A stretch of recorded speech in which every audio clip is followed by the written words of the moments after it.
kind of awkward though, because I have my old boss, Jesus, here, and also my old boss and now current boss, Tony, here. Oh. So I'm hoping we're not going to get into like a performance review kind of thing. No, I think in this session, Jesus and I just are going to have a good conversation. You're going to listen. You know? Exactly. Well, we might go back in time and talk about a few things. Yeah. But yeah, it seems like you like repeating bosses. I don't know. I'm the opposite. I like... It's like with ex-girlfriends, right? You know what you get into. So I should also be really careful with what I say now, because I also don't want to, stroke the hairs the wrong way on our guest, the person who actually has hair on this episode here. So I need to be really careful what I say. But no, we used to work together, and I was literally reflecting, like, it's been ages since we spoke. You kind of abandoned us, went to Unity, and then went to San Francisco working for Algolia and Figma. I was just seeing those LinkedIn updates from the side, and you know what I remembered? We had an office. Basically, marketing was put at the worst possible spot in the entire building. We might as well have been in the basement for all I know. There were no windows. I was next to the toilet also with like nice airflow. Yeah. But you were never there anyway. You were hopping around meeting rooms, but we were like stuck in that room. And what I just remember I don't know, it's just so weird what you remember sometimes. Jesus, you had a desk right by the fire exit. And one day you came back from a meeting and you just went like, so where's my phone and my laptop? And everyone just laughed. It's like, yeah, shut up. And it's like, no, like, and I think it was also because we were pranking each other quite a bit back then. And then you just had it all stolen. It's like, as the only person, all your stuff was just swiped. Yeah, that was funny. Yeah. we used to leave the door open thinking, Copenhagen is so safe. Like, who will get in? What can happen? What can go wrong? No, I mean, in San Francisco, we have like four gates. So you can You can't even get in. But no, I mean, it's been really awesome to see kind of your journey from afar. Obviously, we're, quite a few hours, apart since you're in California, and we're still stuck in Copenhagen, Denmark. And really happy to have you on the show.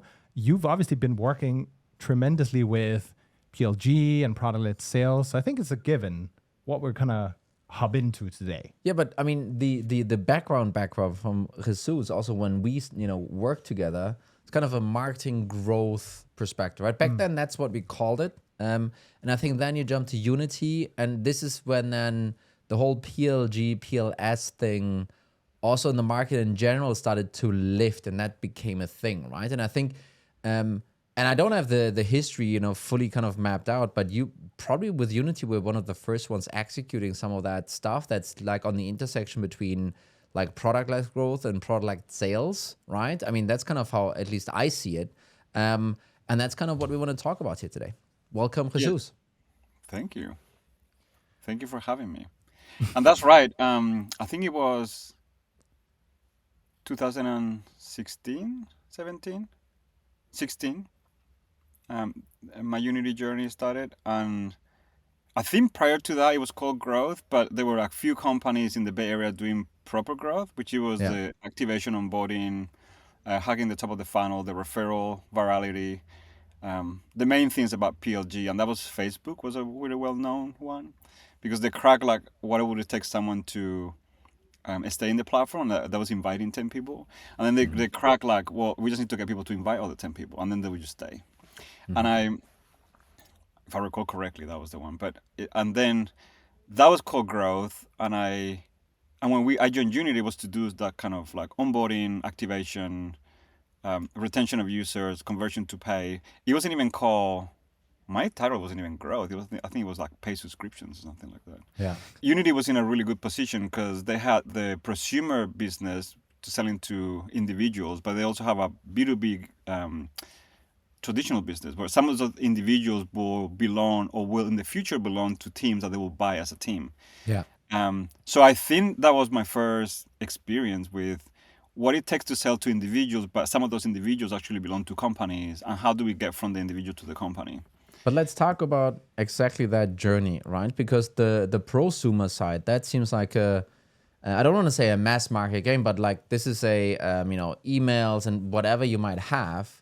But on the SMB side, especially if you're someone present already in the product, that seems like, hey, maybe kind of a sales motion, if you were to weave this in here, would actually be appropriate, right? To kind of activate them or upsell them or whatsoever. Was that the thinking that was going on back then? Well, I think Unity always had and I think many of these PLG companies, they actually solve a problem that is a general problem for a large population. And it's a hard problem. And if you name companies that have a great PLG flows like Dropbox, Atlassian, Grammarly, Figma, all of these has like consumers or the individuals are the ones that have the problem. And they can literally start using this thing with little friction. They can see immediate value. And then if they like it, they must swap the credit card. And maybe if they belong to a team, the team might adopt the tool too. So some of them have the multiplayer and the single player kind of angle.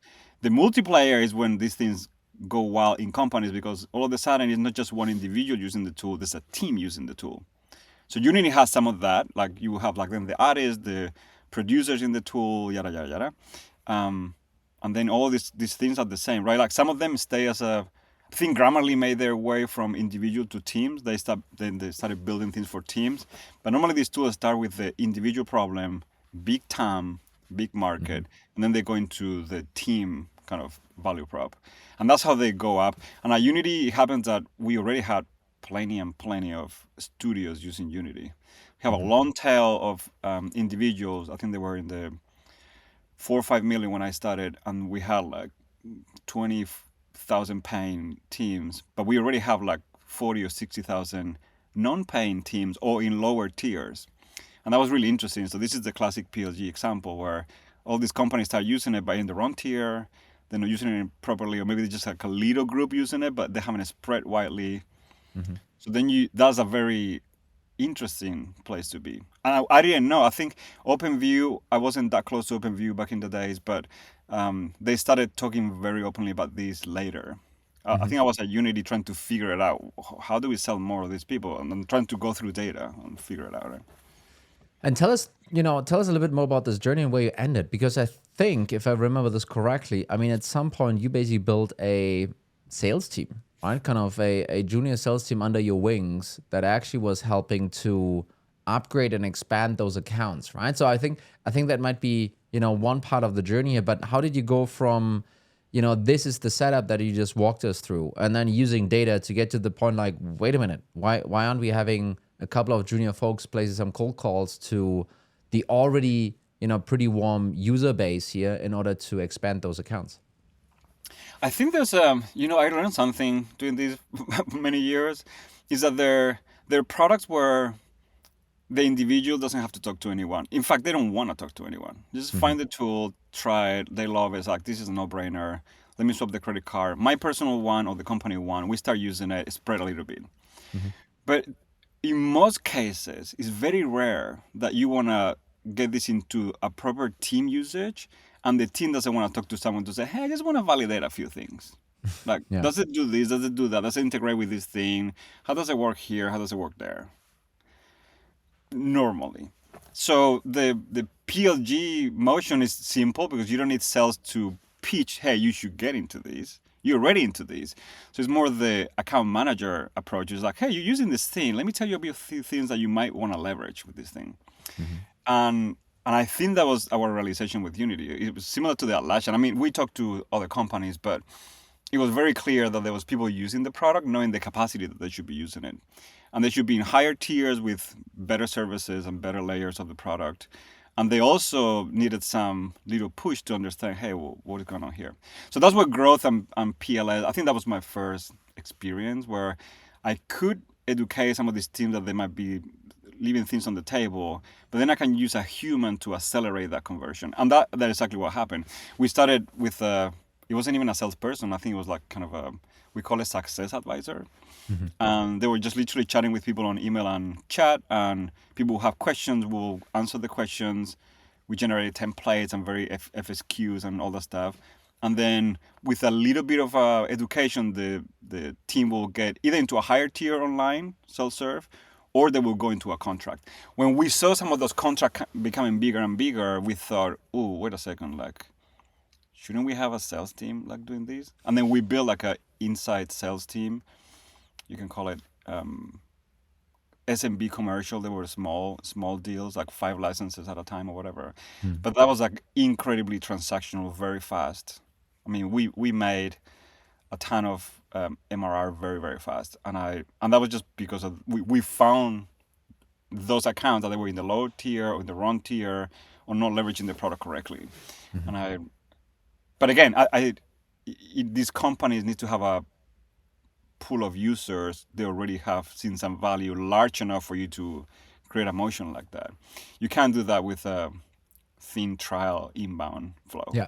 So I think, we could just do an episode diving into all the stories, because then I was like thinking, oh, Figma is kind of next on the list. But I think let's also try and turn it into like some relevant takeaways for the listener. And I think couple of the things you dropped just now was around, when does PLG lend itself to a business? So you mentioned stuff like, well, it has to be a very simple problem, almost like a Calendly. You can book me in my calendar. That's very easy. And then almost on an individual usage level, they can see immediate value.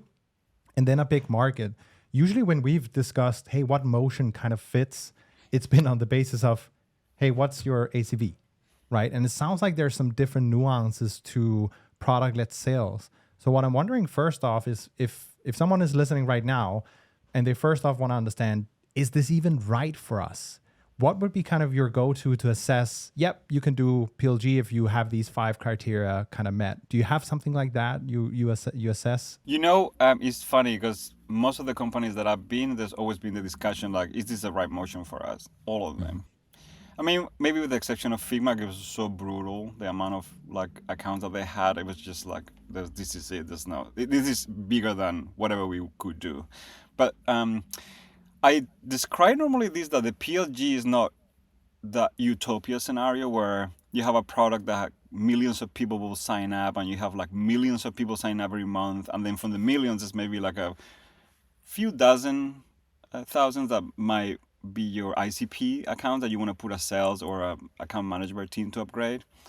There's not many of those. There's not many product like that. That's the truth. And so there's a gradient of this PLG. There's another version of PLG, which is like, you know what? I have a self-serve motion that sells mainly to SMBs. So these are your TurboTaxes or like there's many companies out there. So I can start with a trial. It can be a reverse trial. It can be just a freemium. I try, I like it, and then I convert. And then that is a good entry point. The SMBs, the small teams will transact by themselves. But the mid-market will say, yeah, I'm just using this to check it out. Because if I want to buy it, I might want to talk to my team to see if we want to implement this thing. And also, I might have a bunch of questions that it's just not easy to get by myself on this thing. Like data connection, security. If you integrate any kind of data, that will be a problem. So that is also another form of PLG, where the entry point, a good portion of your pipeline comes from a trial. Because you're just letting the user explore it for free. I think they get the idea, they get the value. You cut out the friction of like, I need to go to a webinar to realize what this thing is. It's just like, go there, take a template, understand it.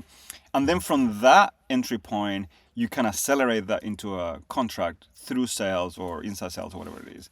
That is a very valid form of PLG too. And I think the second point of PLG is that once you contract that they can expand organically, meaning it's easier to add more seats or because it has some virality internally. Those are to me the two main components of PLG. There's an entry point that has no friction, whether it's fully transacting and getting into a paying stage or just value realization trial. And then there's a second one, which once we close you with a self-serve or contract sales, you have an organic way to expand that increases your NDR or your net expansion rate kind of thing. You used one term that I've only now heard the second or third time. And I think I know what it is. I just want to make sure that everyone else does as well. Reverse trial. Can you just quickly explain that to everyone? Because, some people might have gotten hung up with wait a minute, what is that? There you go, Jesus. I think, let me see if I get it right. But there's a freemium. There's two types of entry points. You can start a product with a premium trial, which is I put you immediately into a premium trial, meaning, hey, you you start with the best features, you get it for 14, 30 days or whatever. And if you love it, this is going to expire. And then either you click to continue or you dump into a freemium version. I believe that's a reverse trial. And then the other way around is that you start with the freemium and then you have limits in what you can do in the freemium. Yeah. So if you love it and you're like, oh my God, I love this thing, then you jump into a trial and then into a pay kind of thing. I think the reverse trial is the first. Or am I getting this wrong? I thought it was like, so you get a demo first and then you can trial. That's right. That's probably what it was. Yeah, exactly. Yeah, you get a pitch deck and then you get a trial. Yeah. No, but I think it's important because, so, you know, you look at a company like Asana, massive success for them having, you know, a freemium version and then a sales touch to expand into it. So I just wonder kind of what has to be true for you to successfully run you know, a sales assist in that motion, because you kind of talk from the PLG angle, and once you add sales, you know, payroll, commissions, there's another cost managing there. people. Yeah, there's an entirely new world almost that opens up, you know, which brings a lot of, you know, challenges as well, quite frankly. So I'm just wondering kind of what are the elements that have the boxes they need to be able to tick in order to take that leap almost. So I don't look at that from what is the criteria for sales. It's like, is your product capable to bring in ideal customer profile into a trial or a paying stage? If your product is capable to do that, why not? I mean, this is the best source of leads. Like, these people are either active in the product. There's three layers. Either window shopping the product, like, what is this? How does it work? Either are already using it actively in a freemium or like low pay capacity, or are fully paying for this thing. And any of those things are great for sales. If it's a ideal customer profile that has the potential to become the ACV where sales need to be involved. And I think, I mean, we did this at Unity where we were really ruthless that sales shouldn't touch anything that has less than 25,000 MRR potential.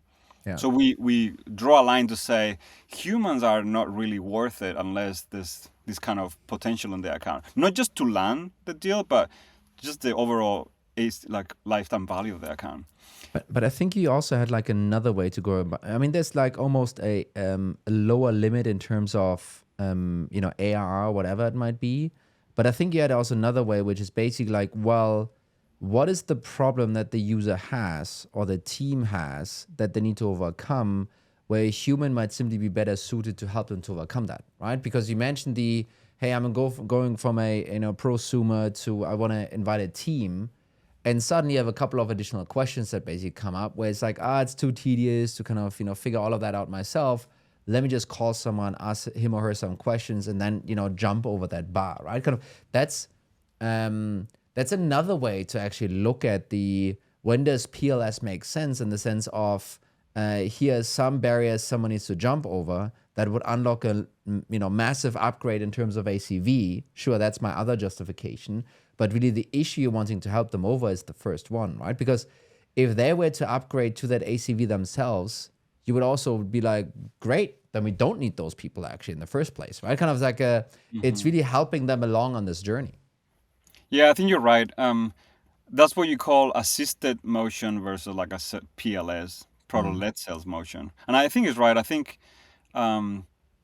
if you have a lower ACV, low friction, that someone with not the skills of a, you know, well-skilled salesperson and the comp and all the complexity can just get them through the self-serve checkout or the small contract, you will do that. And that's more assisted, like this is a success advisor kind of modality. Okay, got it. I think Atlassian has been running with account managers, or were running with account manager for many years. They didn't have a sales team. It was all like assisting.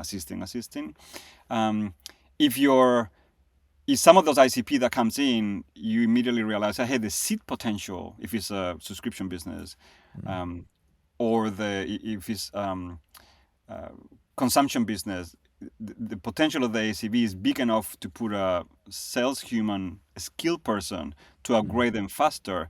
Why not? You just want to accelerate revenue. At the end of the day, what you want is to grow as fast as possible without jeopardizing your own motions or future growth or whatever. So I think that's right. I think there's two approaches, and a lot of companies do both. I mean, at Unity, we did both. If a company that will start come in and it was a big studio and it will come in with a trial or like a free version or the self-serve pro version, sales team, the enterprise team will be all over the place to that team, and they will build a relationship. It will be assisted too. They will try to figure out what are you doing.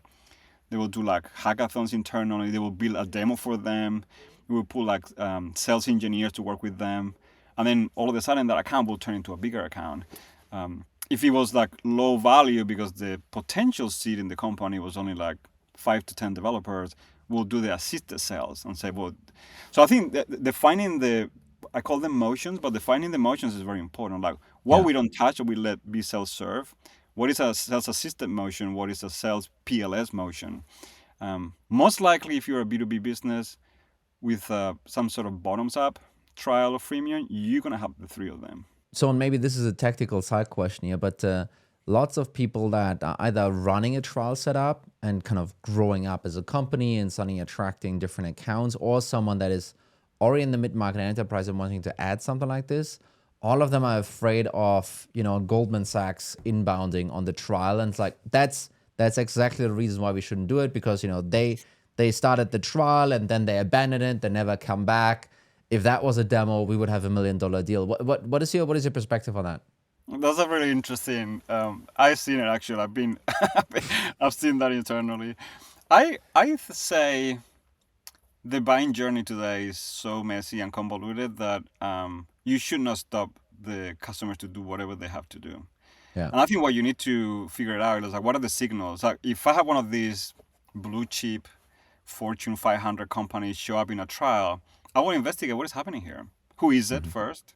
Is it someone worth talking? I guarantee you a lot of this time is like someone in a corner, is an intern, a student, whatever, started. But it's a signal. Like, is this because something going on internally? So normally, like to do this properly, the way is not to panic, to say is to find the signals that makes you, hey, these people are here, but maybe they're not ready. Like, let's figure it out. How we talk to someone else. Is marketing doing something that is someone in a trial, but is someone also consuming some content? Are they coming to our ecosystem, reverse IP enrichment and checking out stuff? What is the intent signals that we've seen? And is it worth even putting human calories on this thing? And I think a good marketing team will grab those things for sales and say, actually, not yet. It doesn't. Well, sure, up to you. I love the approach of giving sales all the signals and they decide. Mm-hmm. The old school of like, marketing qualified something like. But it's, I mean, that kaput doesn't exist anymore. Yeah, but but to actually kind of, before I ask my question, kind of tell us a little bit more about that, right? Kind of because the previous approach was kind of the scoring. Open up email 5 times, 10 points. Visit the pricing page, 20 points. That you're saying kind of that's kind of gone. But what does it replace it with then? I learned this at Unity.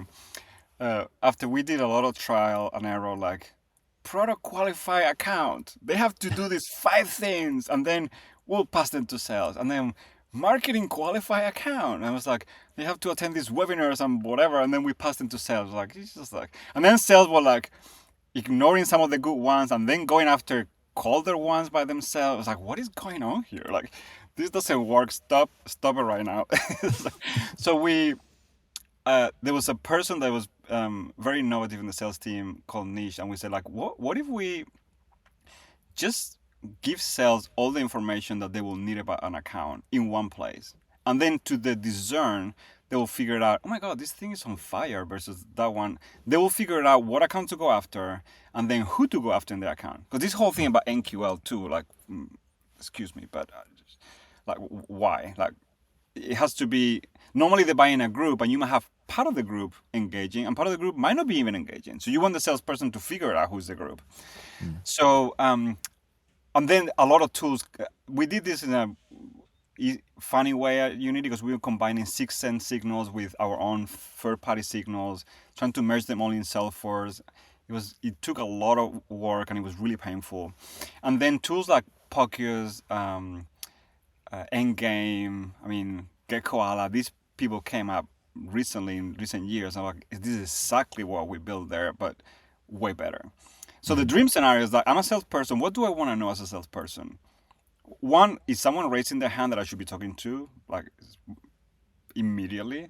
And then second, what are the accounts that are in my territory or my target account list that they're here in order of like hotter to colder? And hotter means they might have a trial, multiple people in a trial, they might have attended webinar, they might have a leader inside, they're visiting the pricing page. Give me all the information so I can figure it out, who I prioritize. And then give me all the contacts and what they're doing so I can cadence whoever I want to cadence. I don't just want to spray and pray all of them. Because you know what? One might be a student, one might be an intern, one might be too low or one might be too higher. So I want to pick the right ones. And you know what? Maybe I'm missing one. So give me a poll or lead IQ, whatever, to figure out the one that I'm missing so I can cross, reference and say, I'm talking to your team here. What is going on? I learned that that's the best thing you can do ever. And then learn from that, and then you can give them more signals or put thresholds or tell them, hey, this is actually pretty hard, pretty call, based on the signals. But I'm not a fan of filtering out. Because you know what? There might be an account that is only started a trial and went to the pricing page, and they might be worth, the actual profile might be worth their calories to go after them. Who knows? Like, I want them to decide what they want to do. Actually, another tactical question here. Kind of, you talked about marketing qualified accounts, product qualified accounts, right? I think the majority of the market is still thinking in MQLs and, I don't know, relevant contacts acquired or something like this. Is there kind of a clear reason why one versus the other, or is kind of what's the evolution kind of thinking about this? Another one that I learned by making a lot of mistakes. If you can sell the product to one individual, because it's transactional, SMB, low friction, you can have an NQL. It's fine. Someone comes, look at demo, I make a decision, I have the budget. Yeah, I'm going to bring my team to the demo, but you're just talking to one individual, kind of. Good. NQLs are good. Meaning that you need an assisted motion sales or inside sales or whatever. If you sell into a buying party where one might be the champion, but the budget is held by another one. Someone needs to make the decision whether they roll this out into the team or not. There may be even multiple teams involved. NQLs are pointless. I mean, it's good that marketing tells you this individual is very warm, but belongs to this account that is an ICP. It has great potential. And by the way, the account as a whole is on fire. You have 4 people here, they're visiting the site, they're consuming content. Some people are in the trial, some people are not. I think that's what is valuable. So why? Because the salesperson should be mapping their buying party and say, I need to talk to multiple, because then I will get more traction. I mean, Tony, you've been doing sales forever, so you know the story. Yeah. I don't have to tell you. But the classic, the big pitfall about MQLs or PQLs as individuals, and this is something that I've seen over and over again, is that companies create these flows of individuals that they get cadenced by sales. And they're not talking to the group, they're talking to the individual. And yeah, they might get to the group when they get after the demo, can you bring someone? But imagine that you can accelerate that. No, I know that there's 3 people here. Can you bring these 2 people to the demo? And I'm not going to do the demo until you bring your boss, by the way. I think that exchange is what sales like doing versus like, I just pray and pray, less than 5% reply to my emails, 99% get deleted, kind of thing. You don't want that. But it's also, sorry, kind of cutting Mikkel off here. It's, I told you, we're going to have like a conversation that's here. Fine. No, but it's also I think the way you're thinking about this, Jesus, is not how most of the folks thinking about this problem. Maybe there's a Bay Area versus everyone else thing, I'm not sure. But at the same time, it's also, you're as a marketing guy, thinking way further, and maybe it's because you're a growth guy, but you're thinking way further into the sales area than most marketing leaders would, right? There's like, hey, you know what? I delivered this MQL thing. I give you the what's hot, what's not hot list, and now you take over. You're thinking, wait a minute, what else can we do in order to, have this actually become revenue, right? And a salesperson wouldn't actually think about, hey, what could happen before me, which doesn't exist for sales. Like they don't have any before me in the funnel understanding what could happen before me that would help me close those deals better. And I feel like for many companies out there, that's kind of it's just simply a no man's land, right? Kind of CMOs, however you want to say that. Yes, sure, they take revenue responsibility, yada, yada. But they stop at the MQL or created opportunity or something like this. And sales can't look back in the funnel. So you basically kind of, in your example, you're covering an area that many people are probably not actually seeing, right? And I don't want to pat you on the shoulder here on this here, but is that, where do you think this is coming from? Do you have like a, hey, I had this experience and kind of that's unlocked it for me, or where is it coming from? Well, I think you're totally right. And I think personally it came because I worked so many years under the CRO or some sort of revenue go-to-market organization, whether it was like online or at Unity, all this story happened under the CRO. So the goal was to drive revenue, which it was great because it forced us to say, what do we do to not damage the experience, but get as fast as we can to grow in the revenue. That does not mean that all of the other things that are above that, which is your brand experience, your user experience, your anything that is like big CMO items are not important because those drive some of this stuff. But I think modern CMOs should be aware of both. Like, how do I create a brand experience and content at the top of the funnel and all that stuff that you want to do, but also have a very clear understanding of what it takes then to move that down into sales.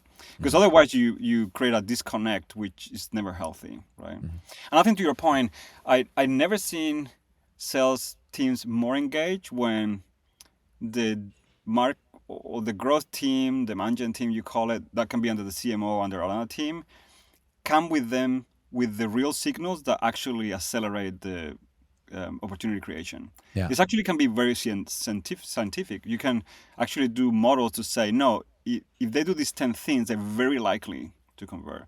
So marketing is going to focus on those and they're going to serve them to you. So you know which one are there or one are about to get there.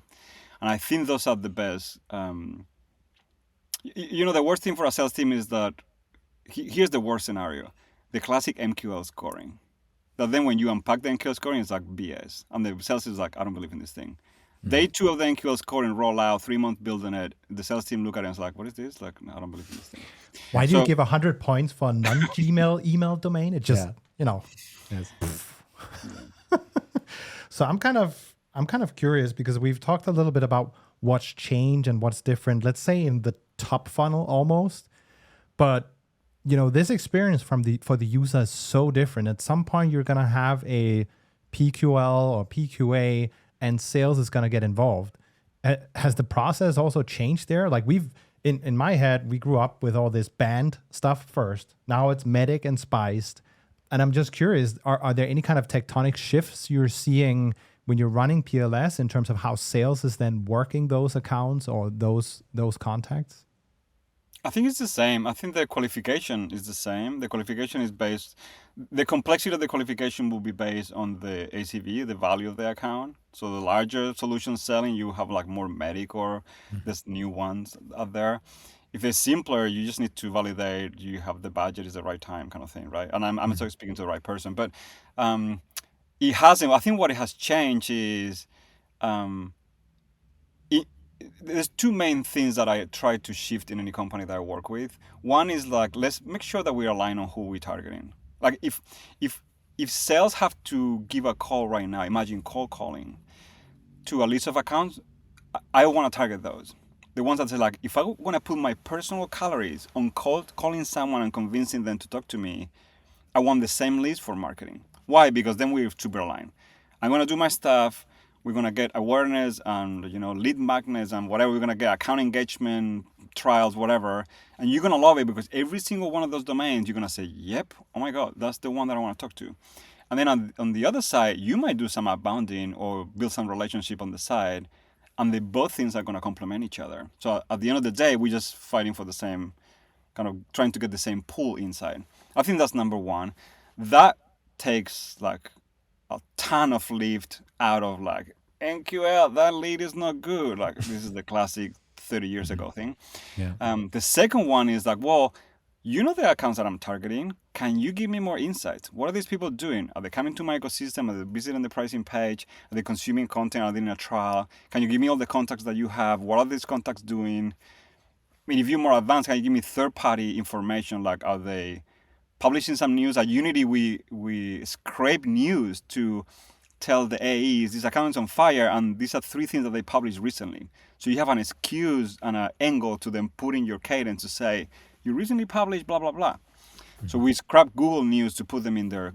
I mean, there's tools now that they do that. You don't have to scrape it, but that's how you. I think that's what it's changed, Miko. It changed like how informed they should be, right? And just to kind of clarify this for people, right? When people hear, okay, so there was an account list for marketing, that's not ABM. That's account-based marketing. Now I know, right? But that's actually not what you're talking about. You're literally meaning, hey, this is the, and this can be thousands of accounts that, the sales team says like, those are ICP for us. Those are the ones that, I want to call. I have 20 SDRs. I need to feed them somehow. And this is then, I don't know how many you need, like 20,000 accounts or something like this. And you as a marketing leader would then say, okay, thank you very much. That list, I please want to have that over on my side as well. And then try and dissect, okay, what are the things, in that account pool that might attract them to reach out to us versus us only, placing out outbound calls or emails, for example, right? Is that what you're talking about, basically? And again, I don't want to slap those labels on it, but just for people to understand how that in actuality works, is that kind of in the right direction? This is it's a very interesting topic because I think the term ABM has been misused, like growth and PLG, whatever, like totally misused. And I've been doing this for years, but to me, ABM is when you have a small set of accounts that you're going to put like thousands of dollars on each account. Each account is going to go have a plan on a page. I mean, some companies have a team dedicated to one account. That's an extreme, but you can have like a team dedicated to a group of accounts. That's true ABM. And then all you want to do is build a relationship with these accounts. They won't be in the 7-figure accounts. Great. ABM works like a charm. It's beautiful. The rest, it's just proper marketing. I mean, this whole ABM light, programmatic ABM, whatever. No, excuse me. It's just like good marketing practices, which is who is our ICP? And don't tell me they're just like industry and revenue size and geo, because that's like not going to work unless you're only targeting Fortune 500, which is very simple. But again, that might be ABN. But if you're in mid-market or commercial, like, accounts from 500 employees to like whatever, 5,000, or in the below 10 million revenue, 100 million revenue, 500 million revenue, whatever, you're going to have thousands upon thousands of accounts. And I think marketing and sales need to sit down in the table and say, it's not just firmographic. What are the signals that we could ring this person today, give them the elevator pitch, and they will say, yes, I have that problem. So in most of the companies that I work with, I've gone one layer deeper to that and figured out what are the signals to take that list of accounts from hundreds of thousands or like 50,000 to maybe a few thousand. Big enough that marketing can do their stuff. Because if it's too small, the pay networks won't work and yada, yada, yada. But it normally comes down, I'm going to give you an example of Algolia. We knew that we could sell to companies that had a search bar, that had more than 50,000 or 100,000 visits a month to the site, and have more than 50,000 products. Why? Because that's when the search were actually very needed. And items in the website could be e-commerce, or it could be news, like entry point, whatever, right? Because then is when the search is valuable. So we reduced the ICP from like 40,000 accounts to like, I think it was like 10,000 or whatever. It just narrowed down. And then sales and marketing knew any of these people have the problem, 100% guaranteed. Our conversion went up, our ICP went up, the whole thing went up. So I think that's the level of sophistication that if you want to get good at this, you need to get. And I have plenty of examples of that, but it's like, what is it that they have to have for us to sell this product? Give us one example on the marketing side, how you then started to activate those 10K. Because I think on the sales side, everyone kind of gets it. You do some prospecting, either email, LinkedIn, phone calls and so forth, right? Kind of that makes sense. On the marketing side, make it a little bit more tangible what you then did with those 10,000 accounts. But some of them, first of all, most of them in the companies that I work with, they have the end user that I could target with either trials or coming to the product. So it will be a lot of technical content to say, and I will angle the technical content on problems that the true professional user is facing. So this is where I will build SEO for use cases that are professional use cases, or I will build SEM targeting keywords that only professionals will search. It's not like Algolia, for example, we're a data science tool. I'm not going to do all sort of keywords on Python or SQL writing because that's going to be a long tail of students wrong. What are the things that these people are typing? Like how to create a churn model in Python and Snowflake. Great. I want to search for people. There might be entry points low level, but I want those people in the tool. Yeah. So you angle everything that you do in marketing to try to fit with the ICP definition. And then on the more demand gen side, which is educating, normally I use demand gen for educating more the decision makers. So you have a layer always, there's going to be a manager above, manager, director, head of. Now these people are not going to be in the tool all the time. They might go if they want to, but they might just want to understand, what is this for my team, right? I mean, you and I have been buying software to say someone comes to a tool, hey, I like this tool, but what does this do? And how does it fit in the thing? Like, do we need to invest in this right now? You want to educate the decision maker, and that's where this demand gen really targeted works. So I'm going to take those 8,000 accounts, take the right titles, and create content on the pains that these leaders are facing and how we solve them, and then educate them and get them in. So what ended up happening is that I have a bunch of accounts that have been exposed to impressions on paid, social, organic, some brand content, a bunch of individual users that have been in the product through trials, some decision makers or managers that have been consuming webinars or all the type of content. And then the sales rep can say, okay, well, traffic, people consuming webinar. They start looking at things as a whole and say, is this account on fire or not? There's a lot of activity coming here, right? So these tools like Pocus or Endgame, they will give you a total engagement level of the account. It's not even a score. It's like, hey, this is on fire. And then they will click on the account and see, this is all the things that happen. And I think that's what sales want to. And then they will figure it out, what is the threshold, right? I mean, some companies will put a threshold and say, if these things don't happen, don't go after them. But that's the way I think about building a funnel. We've covered quite a few things around the whole PLS realm now. And I'm just wondering, like, let's say there's a listener now, they started, surfacing intent signals, they provide a list to sales, hot to cold, all the things we covered by now. At some point, they're going to start executing and actually running this motion. And how do they know that this is going to work at scale, right? Because initially when you start, there's going to be maybe a smaller volume, you dip your toe in. And at some point, you want to go a bit more full throttle. And I'm sure you've kind of experienced going, from 10 to 20 to 60 miles per hour, whatever. So what would you look at here in terms of whether it's potentially successful for the teams doing this? Well, you should go always 100 miles an hour, but start with. I think I've been in many situations where you want to invest in a go-to-market motion that is not built, and you're going to ask for a bunch of cash in advance, say, I want to do all this stuff.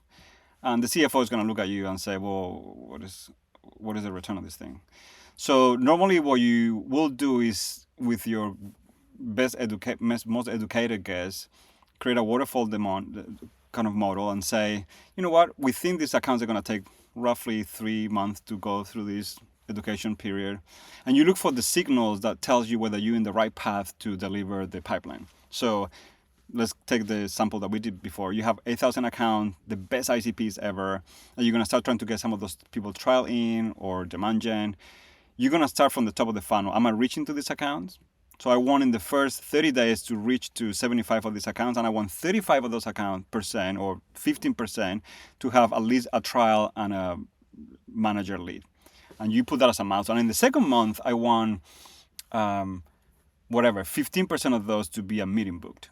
And then and a portion will be first stage opportunity kind of thing. And then you start seeing whether those things are going down the funnel. And normally you're going to get this wrong. Probably timing wise, you're going to get it wrong. But at least you will run this for a month and say, okay, well, some assumptions were wrong. The velocity from reach to NQL or to NQA, whatever you're doing there, I need to adjust it. But the most important thing is that you set up milestones for yourself to understand, are things moving the way I wanted them to move downwards the funnel?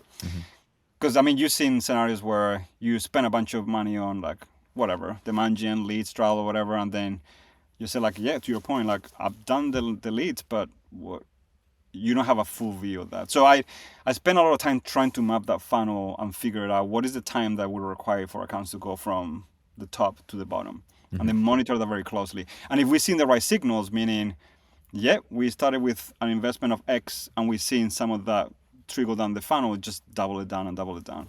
Stop what is not working, double on what is working until you get it right. You know, have I gotten this right 100% of the time? No, absolutely not whatsoever. But have it taken me to where I wanted to be in a decent period of time, like 6 months to 12 months? 100%. Because you become good at it. There's no other way to go around this. Yeah. So, and we're kind of coming up on time here. Maybe thinking, last question here, actually. So we've been throwing a couple of really big companies around, like Unity, Algolia, Figma, Hex. I mean, the first three definitely above 100 million. Hex kind of, on its way rapidly, I'm sure. What were some like hard-learned lessons from, scaling these other ones past the 25, 50 million mark? Yeah, it's funny because both at Unity and Figma I joined when they were like, Unity was about to cross the 100 million. I think it was like 80 something. And Figma was just above the 100 mil. I think the investments that you do in that funnel, they change it dramatically in each of those stages, because the reach is different, at least in the companies that have a big TAM like Unity and Algolia, because we have millions of potential accounts that we could sell to. Algolia and Hex were different. The TAM wasn't that big, so it was about maturing the activities that you were doing. So your investment will become better and better as you penetrate more than the addressable market. So I think it's different, but I maybe what is common in both of them is your investment will mature in the depth of the investment.